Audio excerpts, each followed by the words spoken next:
Hi, in this video we are going to look at how to use PHP to connect to a MySQL database, and this is part of example 008. This is a list of suggestions how you should use this video. The notes for this video can be found on this web page, and it is at this URL. It is case sensitive. It is loaded here, so if you scroll down and look at example 008, it is here. Okay, I want to say that this video would never replace the textbook. You have to read the textbook to actually learn PHP programming. This video is just to show you how to set up the example.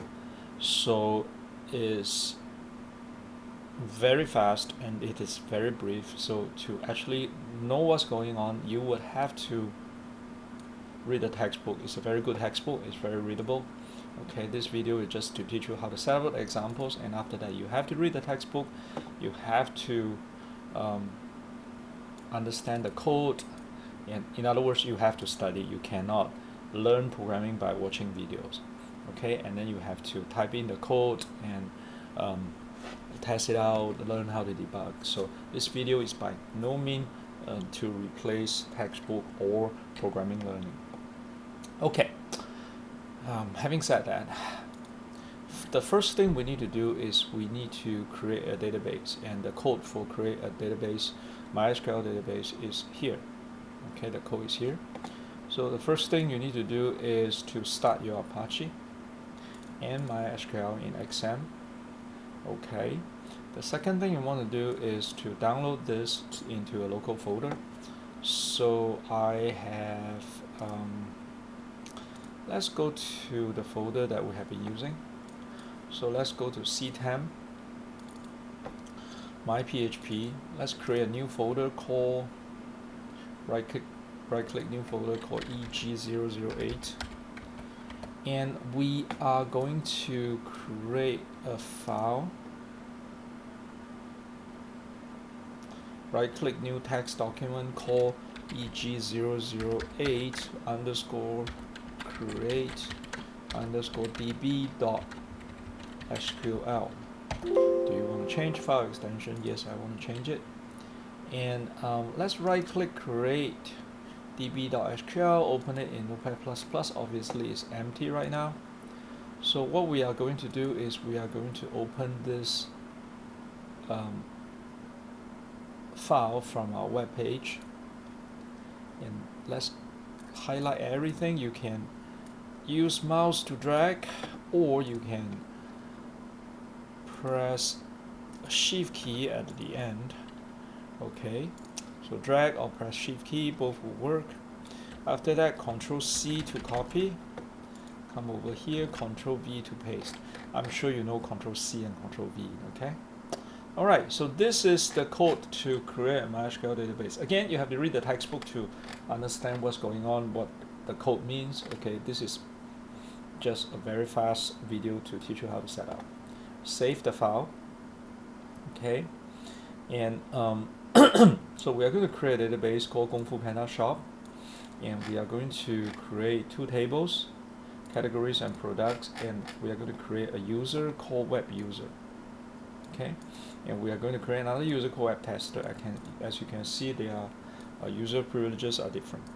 All right, so let's close this and go back to phpMyAdmin.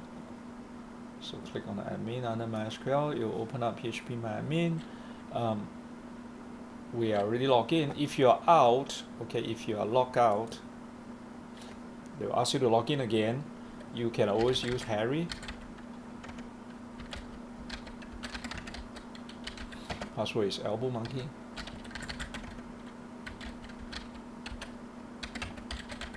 Harry and elbow monkey. Okay.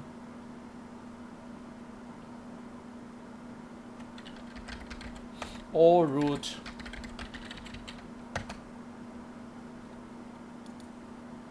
pass. Okay, let's try that again. Harry. Password is elbow monkey. You are in. Okay. So if you are logged out, and just close this, cancel, let's close this. If you're logged out and you want to go in again, you can use Harry, elbow monkey, you are in, okay? Now, I want to run this code here to create a database. As you can see, there's no database here called Kung Fu Panda Shop. So I'm going to go to import, browse, C drive, temp, MySQL, eg008, this is the path, and choose the file we have just created. Make sure you save the file and say go. And they will say successful. A new Kung Fu Panda shop is created. Okay, there are two tables. One is category, one is products. Okay, now we want to use a PHP file to connect to this database. So here there is a file called eg008a connect database. Okay, and the code is like this. Alright, if there's an error, you go to a page that shows error. So let's copy this file, and we want to copy this file, save into this folder. Okay, this folder is a web folder, it's a website folder. In a real life situation, you would never put a MySQL file in a website folder, because then means you give out your database structure to everybody on the internet. That is not the right thing to do. But in this example, we just try to speed things up a little bit, so we just put a file here. So in a real life situation, you should never do that. Okay. All right, let's copy this file. Instead of create a file and copy the code, I can just right click here and say I want to save this file. Left click, save link as, C drive, temp, myPHP, eg008. But when you okay, just save this file. After you save this file, rename this file to .php. Okay, so we have this file. So let's see what we can do here with this file. Apache, right? And remember how to get here? In our previous examples, here we can just go to localhost myPHP. You see this folder. Okay, so this is the localhost URL to get to point to this location, and go to eg008 and say I want to connect to the database. It's successful. If you want to see if it's really successful, you can always open this file in Notepad++ and uncomment the echo. It will say, hey, it's successful. Alright, remember to uncomment and save. If you don't like this, you just comment it out. And you successfully connect to the database. Okay. In the next video, we are going to look at how to show error if there's something going on. Okay. Thanks for watching.